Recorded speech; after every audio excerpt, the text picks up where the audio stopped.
నమస్కారం TNN news కి స్వాగతం. హెడ్లైన్ చూద్దాం.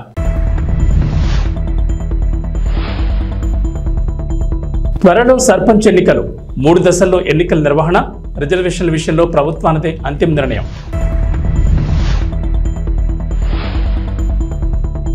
ప్రభుత్వంపై పోరాటానికి సిద్ధమైన గులాబీ బార్. రైతు రుణమాఫీ విషయంపై సర్కార్పై పోరాటం, రేపు సాయంత్రం కార్యాచరణ ప్రకటించే అవకాశం.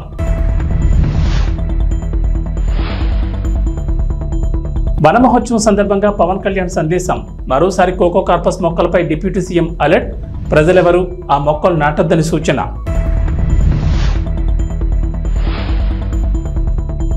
తెలంగాణకు రెయిన్ అలర్ట్, 7 పలు జిల్లాల్లో భారీ వర్షాలు, ఎల్లో అలర్ట్ జారీ. తెలంగాణలో సర్పంచ్ ఎన్నికలు ఎప్పుడెప్పుడు అని ఆశావాహులు ఎదురు చూస్తున్నారు. ఇప్పటికే గ్రామాల్లో పలువురు సర్పంచ్ ఎన్నికల్లో పోటీ చేసేందుకు ప్రజలకు మచ్చిక చేసుకునేందుకు ప్రయత్నిస్తున్నారు. ఈ ఏడాది ఫిబ్రవరిలో సర్పంచ్ల పదవీకాలం పూర్తవగా ప్రస్తుతం ప్రత్యేక అధికారులు గ్రామ పంచాయతీల్లో పాలన సాగిస్తున్నారు. ఈ నేపథ్యంలో పంచాయతీ ఎన్నికలపై నిర్వహణకు సంబంధించి తెలంగాణ ఎన్నికల కమిషనర్ పార్థసారథి కీలక అప్డేట్ ఇచ్చారు. రాష్ట్ర ప్రభుత్వం రిజర్వేషన్లను ఖరారు చేసిన తర్వాతే ఎన్నికల నోటిఫికేషన్ విడుదల చేయనున్నట్లు వెల్లడించారు. మొత్తం 3 దశల్లో బ్యాలెట్ బాక్సులతో ఎన్నికలు నిర్వహించనున్నట్లు చెప్పారు. అసెంబ్లీ ఎన్నికల జాబితాల ఆధారంగా వార్డులో గ్రామ పంచాయతీల వారీగా ఓటర్ లిస్టు రూపొందిస్తున్నట్లు వెల్లడించారు. పంచాయతీ ఎన్నికలకు ప్రవర్తన నియమావళి కఠినంగా అమలు చేస్తామని ఆయన స్పష్టం చేశారు. స్థానిక సంస్థల పంచాయతీ ఎన్నికల నిర్వహణపై ఎస్ఈసి అన్ని జిల్లాల కలెక్టర్లతో గురువారం వీడియో కాన్ఫరెన్స్ నిర్వహించారు. ఓటర్ల ముసాయిదా జాబితాలను వచ్చే నెల 6న రాష్ట్రంలోని అనని గ్రామ పంచాయతీల్లో ప్రచురించాలని ఆదేశించారు. తెలంగాణ రాజకీయాలు రసవత్తరంగా మారాయి. ఓవైపు హైడ్రా కూల్చివేతలు, మరోవైపు కవిత విడుదలవడంతో రాష్ట్ర రాజకీయాల్లో కీలక పరిణామాలు చోటు చేసుకుంటున్నాయి. అయితే హైడ్రా కూల్చివేతల అంశం తెరపైకి రాకముందు వరకు రైతు రుణమాఫీ అంశం హాట్ టాపిక్గా ఉన్న విషయం తెలిసిందే. రైతులకు పూర్తి స్థాయిలో రుణమాఫీ జరగలేదంటూ ప్రధాన ప్రతిపక్షమైన బీఆర్ఎస్ క్షేత్రస్థాయిలో ఆందోళన కూడా చేసింది. కాగా స్వయంగా రైతైన గులాబీ బాస్ కేసీఆర్ కూడా అన్నదాతల కోసం రంగంలోకి దిగుతారనే వార్తలు వచ్చాయి. కాగా ఇప్పుడు తన కుమార్తె కవిత కూడా జైలు నుంచి విడుదలవడంతో రెట్టింపు ఉత్సాహంలో గులాబీ బాస్ రంగంలోకి దిగేందుకు రంగం సిద్ధమైందని బీఆర్ఎస్ శ్రేణులు చెబుతున్నారు. ఈ నేపథ్యంలోనే రాష్ట్రంలో పూర్తిస్థాయి రుణమాఫీ, రైతు భరోసాపై ప్రజల్లోకి వెళ్లాలని బీఆర్ఎస్ అధిష్టానం నిర్ణయం తీసుకున్నట్లు తెలుస్తోంది. ఈ పోరాటానికి కేసీఆర్ స్వయంగా రంగంలో దిగాలని నిర్ణయించుకున్నట్లు తెలుస్తోంది. బీఆర్ఎస్ చేపట్టనున్న పోరాటంపై షెడ్యూల్ ప్రకటించే అవకాశం ఉన్నట్లు తెలుస్తోంది. రాష్ట్ర వ్యాప్తంగా సభలు లేదా కార్నర్ మీటింగ్లు పెట్టి ప్రభుత్వ వైఫల్యాలను ఎండగట్టాలని, ఇచ్చిన మాటను రేవంత్ సర్కార్ తప్పిందన్న విషయాన్ని ప్రజల్లోకి తీసుకెళ్లాలని కేసీఆర్ నిర్ణయం తీసుకున్నట్లు సమాచారం. ఈ మేరకు ఆ కార్యాచరణకు సంబంధించి పూర్తి వివరాలు వెల్లడించే అవకాశం ఉంది. ఆంధ్రప్రదేశ్ రాష్ట్రం దేశీయ మొక్కల పచ్చదనంతో కళకళలాడాలన్నారు డిప్యూటీ సీఎం పవన్ కళ్యాణ్. రాష్ట్రంలో ప్రతి ఒక్కరూ వన మహోత్సవంలో పాల్గొన్నారని, ఇది సామాజిక బాధ్యత అని అన్నారు. అన్య జాతుల మొక్కలను పెంచడం మానేద్దామని, దేశవాళీ జాతుల మొక్కలే పర్యావరణానికి నేస్తారన్నారు. వన మహోత్సవం కార్యక్రమాన్ని విజయవంతం చేయాలని పవన్ కళ్యాణ్ వీడియో సందేశాన్ని విడుదల చేశారు. అలాగే కొన్ని మొక్కల పెంపకానికి సంబంధించి కీలక వ్యాఖ్యలు చేశారు. వన మహోత్సవాన్ని ప్రతి ఒక్కరూ సామాజిక బాధ్యతగా తీసుకోవాలని, అదే లక్ష్యంతో కూటమి ప్రభుత్వం ముందుకు వెళ్తుందన్నారు. రాష్ట్రంలో 29% మాత్రమే పచ్చదనం ఉందని, విరివిగా ప్రతి ఒక్కరూ మొక్కలు నాటడం ద్వారా వాటి సంరక్షణ బాధ్యతలను తీసుకోవాలని పిలుపునిచ్చారు. రాష్ట్రంలో 50% పచ్చదనం పెరగాలని కూటమి ప్రభుత్వం లక్ష్యంగా పెట్టుకుందని, మొక్కల పెంపకం ఒక ప్రాంతానికి మాత్రమే పరిమితం అయ్యేది కాదన్నారు. ప్రతి ఒక్కరూ తమకు అనువైన ప్రదేశాల్లో మొక్కలు నాటి వాటి పెరుగుదలకు తగిన బాధ్యత తీసుకోవాలని సూచించారు. అందరికీ హృదయపూర్వక నమస్కారాలు. వన మహోత్సవ కార్యక్రమాన్ని అందరూ సామాజిక బాధ్యతగా తీసుకోవాలని మనస్ఫూర్తిగా అభ్యర్థిస్తున్నాను. పర్యావరణ సమతుల్యత కోసం పచ్చదనాన్ని పెంచాలి అనేది ఎన్డీఏ కూటమి ప్రభుత్వ లక్ష్యం. 29% ఉన్న పచ్చదనం 50% తీసుకెళ్లాలి లక్ష్యంగా పనిచేస్తున్నాం. ఈ వన మహోత్సవ కార్యక్రమంలో మరొక ముఖ్య విషయం, వృక్షజాతుల ఎంపిక చాలా కీలకం. అవి స్వదేశీ వృక్షజాతులను ఎంపిక చేసుకోవటం చాలా అవసరం. స్థానిక వృక్షజాతులు నాటడం ద్వారా జీవ వైవిధ్యాన్ని, నేల ఆరోగ్యాన్ని మరియు పర్యావరణం మరియు మానవ ఆరోగ్యాన్ని కాపాడిన వాళ్ళు అవుతాం. అందుకే దేశవాళీ చెట్లు పెంచడం చాలా అవసరం. మన దేశ భూ వాతావరణ జీవ వైవిధ్యాన్ని ముప్పు కలిగించే అన్య దేశ జాతుల్ని నాటడం మనందరం మానుకోవాలి. చూడటానికి మొక్క ఆకర్షణీయంగా ఉంది, మొక్క నాటితే ఏపుగా పెరిగిపోతుంది, నిర్వహణ ఖర్చులు అని చెప్పి ఎవెన్యూ ప్లాంటేషన్ పేరు మీద గత దశాబ్ద కాలంలో అన్య దేశ వృక్ష జాతులైన కోనా కార్పస్, ఏడాకుల పాల, మడగాస్కర్ ఆల్మండ్, ఆస్ట్రేలియా తుమ్మ లాంటి వృక్ష జాతుల్ని విరివిగా నాటేశాం.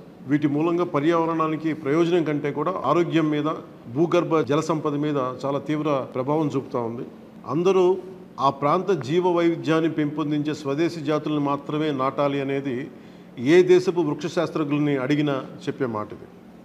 కానీ ఆ వాస్తవాన్ని విస్మరించి విదేశీయ మొక్కల మోసుతో రాష్ట్రమంతటా కోనా కార్పస్తో నింపేశారు. కోనా కార్పస్ అసలు మొదట పరిచయం చేసిన అరబ్ దేశాలే దాన్ని నిషేధించినాయి. ఎందుకంటే దాని దుష్ప్రభావాలను గుర్తించిన వెంటనే నిషేధించారు, తీసేశారు. మన దేశంలో తెలంగాణ, గుజరాత్, కర్ణాటక, అస్సాం ప్రభుత్వాలు కూడా వీటిని నిషేధించినాయి. ఈ కోనా కార్పస్ లాంటి విదేశీ వృక్ష జాతుల మూలంగా జరిగే అనర్థాలు చాలా ఉన్నాయి. అవి ముఖ్యంగా మన భూగర్భ జల సంపదను హరించి వేస్తాయి, శ్వాస సంబంధ ఆరోగ్య సమస్యలకి కారణమవుతున్నాయి. కోనా కార్పస్ ఎలాంటి వృక్ష జాతి అంటే పశువులు తినవు, పక్షులు గూడు పెట్టవు, కనీసం పక్షులు కూడా వాలవు. చెట్టుని చేమని ఆధారంగా చేసుకుని బతికే క్రిమికీటకాలు కూడా ఈ చెట్లు జోలికి రావు. పక్షులే దూరంగా ఉండే ఈ మొక్కల్ని మనం మోజులో పడి ఎందుకు వేయాలి అనేది కీలకమైన ప్రశ్న. అందుకే ప్రతి సంవత్సరం జూన్, జూలైతో మొదలై నవంబర్లోని కార్తీక సమారాధన వరకు కొనసాగే ఈ వన మహోత్సవ కార్యక్రమంలో మన స్వదేశీ జాతులైన జీవ ఇంధనంగా ఉపయోగపడే కానుగ, వేప, చింత, ఉసిరి, శ్రీగంధం, ఎర్రచందనం, రావి, మర్రి, రేల, దిరిసెన, సీత, అశోక, మారేడు, నేరేడు, దేవకాంచనం, తెల్లమద్ది, మామిడి, కదంబం, జమ్మి, వెలగ, సీతాఫలం ఇలాంటి ఇంకా ఎన్నో మన జాతుల మొక్కల్ని నాటాలని అందరినీ అభ్యర్థిస్తున్నాం, కోరుకుంటున్నాం. 29% ఉన్న మన పచ్చదనాన్ని 50% తీసుకెళ్లే లక్ష్యంగా చంద్రబాబు నాయుడు గారి నాయకత్వంలో కూటమి ప్రభుత్వం పనిచేస్తుంది. అందరం కలిసి పచ్చదనాన్ని పెంచుకుందాం, పర్యావరణాన్ని కాపాడుకుందామని తెలియజేసుకుంటూ జై హింద్. 10 రూపాయల నాణ్యం చెల్లదనే అపోహ చాలా మందిలో ఉంది. దీనిపై దేశవ్యాప్తంగా విస్తృతంగా ప్రచారం కూడా జరుగుతోంది. దీంతో చిరు వ్యాపారులు మొదలుకొని పెద్ద వ్యాపారుల వరకు 10 రూపాయల నాణ్యాలు తీసుకోవడం లేదు. కొన్ని ప్రభుత్వ సంస్థలు కూడా 10 రూపాయల నాణ్యాలు తీసుకోకుండా అభ్యంతరాలు తెలుపుతున్నాయి. దీంతో రంగంలోకి దిగిన ఆర్బీఐ 10 రూపాయల నాణ్యం చెల్లుతుందని ప్రకటన చేయాల్సి వచ్చింది. అయినా దానిపై ఉన్న అపోహ పోవడం లేదు. తెలంగాణ ఆర్టీసీ బస్సుల్లోనూ కొందరు కండక్టర్లు 10 రూపాయల నాణ్యం తీసుకోవడం లేదు. ఈ విషయంపై పలువురు ప్రయాణికులు టీజీఎస్ ఆర్టీసీ యాజమాన్యానికి ఫిర్యాదు చేశారు. నేపథ్యంలో ఆర్టీసీ యాజమాన్యం కండక్టర్లతో పాటు ఎగ్జిక్యూటివ్ డైరెక్టర్, డిపో మేనేజర్లకు కీలక ఆదేశాలు జారీ చేశారు. బస్సుల్లో ప్రయాణికులు ఇచ్చే 10 రూపాయల నాణ్యాలు తీసుకోవాలని ఆర్టీసీ కండక్టర్లను ఆదేశించారు. 10 కాయిన్ను ఆర్బీఐ ఉపసంహరించుకోలేదని, ఆ కాయిన్కు చట్టబద్ధత ఉన్నందున ఎటువంటి అభ్యంతరాలు వ్యక్తం చేయకుండా తీసుకోవాలని ఆదేశాలు జారీ చేశారు. పిఠాపురం మహిళలకు డిప్యూటీ సీఎం పవన్ కళ్యాణ్ పంపించిన స్పెషల్ గిఫ్ట్లు పంపిణీ చేశారు. శ్రావణ మాసం చివరి శుక్రవారం పిఠాపురంలోని శక్తిపీఠం శ్రీ పురోహితిక అమ్మవారి ఆలయంలో సంప్రదాయబద్ధంగా వరలక్ష్మి వ్రత పూజలు నిర్వహించారు. వ్రతంలో పాల్గొన్న ఆడపడుచులకు స్థానిక MLA deputy CM Pawan Kalyan సొంత ఖర్చులతో పంపిన పసుపు, కుంకుమ, చీరలు అందజేశారు. పవన్ తరపున ఆయన వదిన జనసేన పార్టీ రాష్ట్ర ప్రధాన కార్యదర్శి నాగబాబు సతీమణి పద్మజ, ఎమ్మెల్సీ పిడుగు హరిప్రసాద్ పంపిణీ చేశారు. వరలక్ష్మి వ్రతంలో పాల్గొన్న ఆడపడుచులందరికీ పసుపు, కుంకుమ, చీరలు కానుక అందజేశారు. కొణిదెల పద్మజ ప్రతి ఒక్కరిని ఆప్యాయంగా పలకరిస్తూ బొట్టు పెట్టి మరీ సారి అందించారు. పురోహితిక అమ్మవారి సామూహిక వరలక్ష్మి వ్రతం నిర్వహించారు. పిఠాపురం ఆడపడుచులతో కలిసి పద్మజ వరలక్ష్మి వ్రతం ఆచరించారు. వేద పండితుల మంత్రోచ్చారణతో ఘనంగా వరలక్ష్మి వ్రతాన్ని నిర్వహించారు. సామూహిక వరలక్ష్మి వ్రతాల నేపథ్యంలో ఉదయం 5 గంటల నుంచి పురోహితిక అమ్మవారి ఆలయం వద్ద భక్తులు బారులు తీరారు. వందలాదిగా తరలివచ్చి భక్తి శ్రద్ధలతో వ్రతం ఆచరించారు. భక్తుల రద్దీ ఎక్కువగా ఉండడంతో 3 బ్యాచ్లుగా వ్రతాలు నిర్వహించే విధంగా ఆలయ అధికారులు ఏర్పాట్లు చేశారు. ఆలయ ఈవో భవానీ ఏర్పాట్లను పర్యవేక్షించారు. కృష్ణా జిల్లా గుడివాడ సమీపంలోని గుడ్లవల్లేరు ఇంజనీరింగ్ కాలేజీలో సీక్రెట్ కెమెరాల వ్యవహారం కలకలం రేపింది. గర్ల్స్ హాస్టల్ వాష్రూమ్లలో హిడెన్ కెమెరాలు పెట్టారంటూ విద్యార్థులు అర్ధరాత్రి ఆందోళన దిగారు. బాధ్యులపై కఠిన చర్యలు తీసుకోవాలంటూ నినాదాలు చేశారు. వాష్రూమ్లలో హిడెన్ కెమెరాలు ఏర్పాటు చేసి విద్యార్థుల వీడియోలను రికార్డ్ చేస్తున్నట్లు వారు ఆరోపిస్తున్నారు. బీటెక్ ఫైనల్ ఇయర్ విద్యార్థిపై ఇదంతా చేస్తున్నాడని, ఆ వీడియోలను అమ్ముతున్నాడంటూ సంచలన వ్యాఖ్యలు చేశారు. అక్కడితో ఆకుండా అందరూ కలిసి అతడిపై దాడికి ప్రయత్నించారు. ఈ విషయం తెలుసుకున్న పోలీసులు అక్కడికి చేరుకున్నారు. విద్యార్థులకు నచ్చజెప్పి ఆందోళన విరమించారు. ఈ హిడెన్ కెమెరాల వీడియోల వ్యవహారంలో ఆరోపణలు ఎదుర్కొంటున్న ఫైనల్ ఇయర్ విద్యార్థిని పోలీసులు అదుపులోకి తీసుకుని ప్రయత్నిస్తున్నారు. ఆ విద్యార్థి ల్యాప్టాప్, మొబైల్ పోలీసులు స్వాధీనం చేసుకున్నారు. అయితే ఫైనల్ ఇయర్ విద్యార్థికి మరో విద్యార్థిని సహకరిస్తూ వాష్రూమ్లలో కెమెరాలు ఏర్పాటు చేసినట్లు విద్యార్థులు ఆరోపిస్తున్నారు. ఇలా శుక్రవారం తెల్లవారుజామున 3:30 వరకు ఇంజనీరింగ్ కాలేజీలో హైడ్రామా నడిచింది.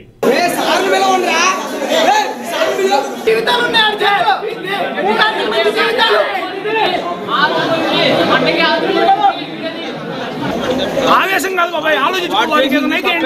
వాడు చేసి కరెక్ట్ తప్పే కదా. ఇప్పుడు ఆ తప్పు 10 మంది తెలిస్తే ఒక ఆడపిల్లని గొడవ చేయడం కరెక్ట్ కాదు కదా. తప్పే. మనకి చెల్లెళ్ళు ఉంటారు, అప్పలు ఉంటారు. మరి ఏం చేశారు? 2 గంటలు ఏం చేశారు? ఇప్పుడు గుర్తొచ్చిందా? చెల్లెళ్ళు 2 గంటలు గుర్తొచ్చిందా? టైం 11 అయితే 9 జరుగుతుంది. 11 గుర్తొచ్చిందా? నీకు 11 గుర్తొచ్చిందా? వారం 10 రోజులు అయింది రియాక్ట్ అయితే తెలుసు. మరి ఏం చేస్తారు? 2 గంటల నుంచి పరిష్కరించాలని తెలీదా? ఆడి మీద వచ్చేసిన తర్వాత అమ్మాయి మీద వీడియో వచ్చిన అమ్మాయి మీద వచ్చేదాకా పరిష్కరించాలని మీకు తెలీదా? కాలేజ్ డైరెక్టర్ తెలీదా?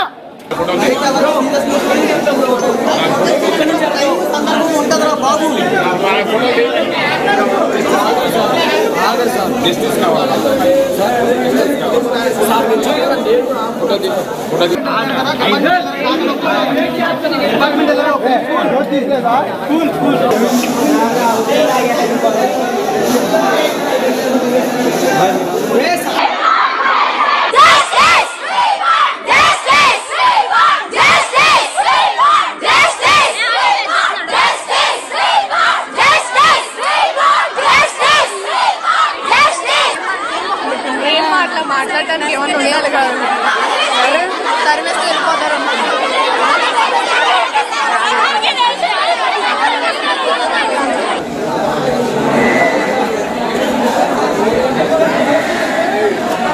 పీపుల్స్ మీడియా అధినేత టీజీ విశ్వప్రసాద్ ప్రస్తుతం వరుస చిత్రాలతో బిజీగా ఉన్న సంగతి తెలిసిందే. మిస్టర్ బచ్చన్ అంటూ ఆగస్టులో సందడి చేశారు. కానీ మిస్టర్ బచ్చన్ ప్రమోషన్స్ ఉన్నంత జోరుగా సినిమా లేకపోయింది. మిస్టర్ బచ్చన్ బాక్సాఫీస్ వద్ద బోల్తా కొట్టేసింది. మినిమం కలెక్షన్లు కూడా రాబట్టలేకపోయింది. పైగా దారుణంగా ట్రోలింగ్ గురైంది. ఇక ఈ మూవీ తమకు నష్టాలను తెచ్చిపెట్టిందని నిర్మాత టీజీ విశ్వప్రసాద్ నేరుగానే చెప్పేస్తున్నారు. తాజాగా Sree Vishnu swag teaser launch ఈవెంట్లో టీజీ విశ్వప్రసాద్ మాట్లాడిన మాటలు వైరల్ అవుతున్నాయి. రీసెంట్గా తాము చేసిన ప్రాజెక్ట్ అంతగా ఆడలేదని, కానీ మనమే సినిమా మంచి ప్రాజెక్ట్గా నిలిచిందని, లాభాలు వచ్చాయని అన్నాడు. పైగా తన నష్టాలన్నీ కూడా రాజాసాబ్తో పోతాయని, వచ్చే ఏప్రిల్లో రాజాసాబ్ ఆడియన్స్ ముందుకు వస్తుందని అన్నాడు. ఇక స్వాగ్ గురించి దర్శకుడు అజిత్ గోలీ చక్కగా వివరించారు. ఇంతవరకు ఈ కాన్సెప్ట్ మీద సినిమా రాలేదన్నారు. జెండర్ వార్ మీద ఈ మూవీని తీశానని అన్నారు. ఈ ఏడాదిలో చాలా సినిమాలు వచ్చాయని, ఇంకా చాలా చిత్రాలు వస్తాయని అన్నారు. కానీ ఈ స్వాగ్ మూవీ మాత్రం అలా నిలిచిపోతుందని చెప్పుకొచ్చారు. శ్రీ విష్ణు అజిత్ గోలీ కాంబోలో రాజరాజ చోర చిత్రం వచ్చింది. ఆ సినిమా బాక్సాఫీస్ వద్ద మిక్స్డ్ రిజల్ట్ను రాబట్టిన సంగతి తెలిసిందే. కానీ ఈసారి స్వాగ్తో అందరినీ ఆకట్టుకునేలా కనిపిస్తోంది. స్వాగ్ సినిమాకు Sree Vishnu looks, acting plus అయ్యేలా కనిపిస్తోంది. ఇక పీపుల్స్ మీడియా ఫ్యాక్టరీకి ఈ మూవీ కలిసి వచ్చేలానే ఉంది. ప్రభాస్ రాజాసాబ్ సినిమా స్టార్టింగ్ తెలుగు వారికి అనుకున్నా కూడా ఇప్పుడు అన్ని భాషల్లోకి తీసుకొస్తున్న సంగతి తెలిసిందే. పెద్ద పెద్ద సెట్లతో భారీ స్థాయి విఎఫ్ఎక్స్తో సినిమాను ప్లాన్ చేసిన సంగతి తెలిసిందే. అందరు నమస్కారం అండి. సో అసిత్ అండ్ శ్రీ విష్ణుతో కలిసి మేము ఆల్రెడీ ఒక మూవీ రాజరాజ చోర Chora. So this our second movie. So ఇందాక అసిత్ చెప్పినట్టు ఇది డెఫినెట్గా అంటే ఒక కంటెంట్ డ్రివెన్ వెరైటీ మూవీ అండి. అంటే I have grown up watching Kamal Haasan గారి మూవీస్. సో మీకు కమల్ హాసన్ ఇంద్రుడు చంద్రుడు కానీ, మైకల్ మదన్ కమరాజ్ కానీ, అలా కొన్ని సినిమాల్లో మీరు ఆయన యాక్టింగ్ని ఎలా ఇన్ఫ్లుయెన్స్ అవుతారో you can get the same experience ఈ మూవీ చూస్తే. అంటే సో నేను దీని గురించి ఎక్కువ చెప్పకూడదు, బట్ డెఫినెట్గా మీకు సినిమా చూస్తే అది అర్థమవుతుంది. సో మేము ఒక మంచి వెరైటీ కంటెంట్ ఎంటర్టైనర్ డెలివర్ చేస్తామని అనుకుంటున్నామండి. Thank you. మీరు చెప్పండి, ఆడవాళ్ళు గొప్ప మగవాళ్ళు గొప్ప, ముందుకు రారా? అంటే ఆడవాళ్ళు గొప్పలా ఫీల్ అయ్యి చేయించే మగవాళ్ళు గొప్ప.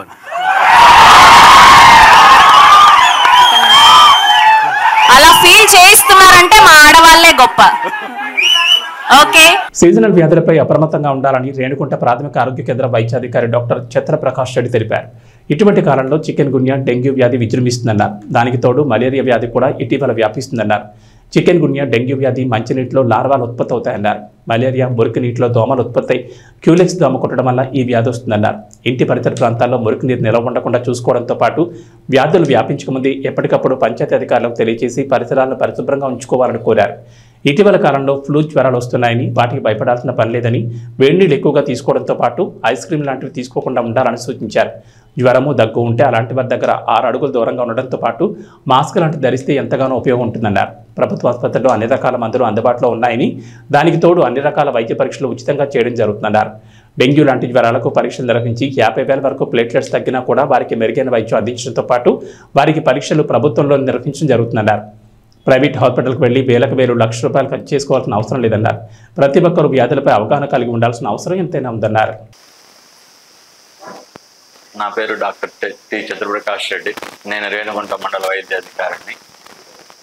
ఈ రోజులలో మనకి ఈ సీజనల్ డిసీజెస్ మెయిన్ ఎక్కువ అవుతూ ఉన్నాయి, మన ఎక్కువగా చూస్తున్నాము. ఇందులో మెయిన్గా ఫుడ్లో చికెన్ గునియా, డెంగ్యూ ఇవి ఎక్కువగా కనబడుతూ ఉన్నాయి. ప్లస్ వీటితో పాటు అంటే ఇంకా మలేరియా కూడా స్టార్ట్ అవుతుందని మన పేపర్లలో చూస్తున్నాము.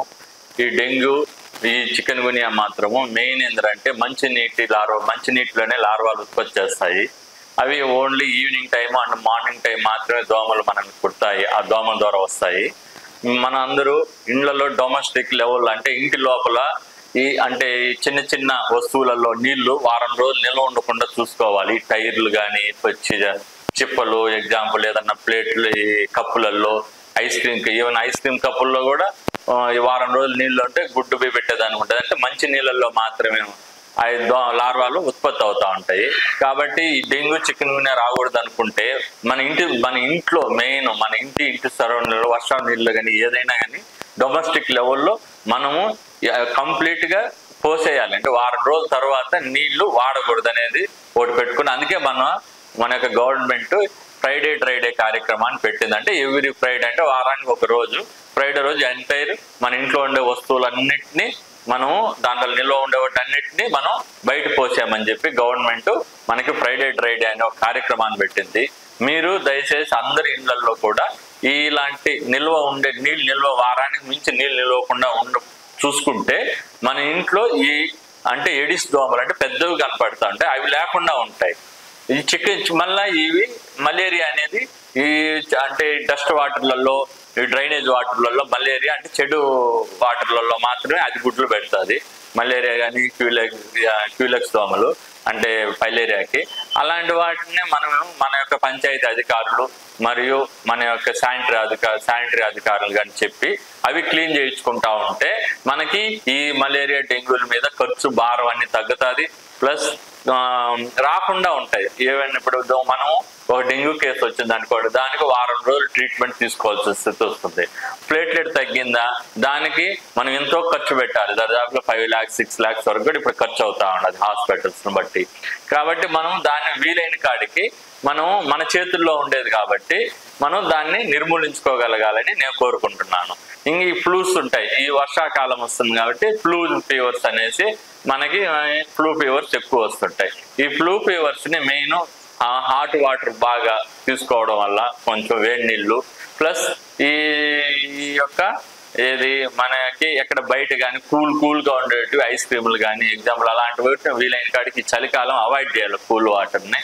ఇంకా ఏదన్నా అయితే ఒక మనిషిని ఒకరికి జ్వరం ఉందా, జ్వరం ఉందా, వీలైన కాడికి 6 అడుగుల దూరంలో బాగా 6 అడుగుల దూరంలో మెయింటైన్ చేస్తే మనకి రాకుండా ఉంటుంది. వచ్చిన వాళ్ళకి మాస్క్ అలాంటివి వాడితే మిగతా వాళ్ళకి రాకుండా కూడా స్ప్రెడ్ చేయడం ఆపచ్చు ఈ ఫ్లూ వైరస్ని.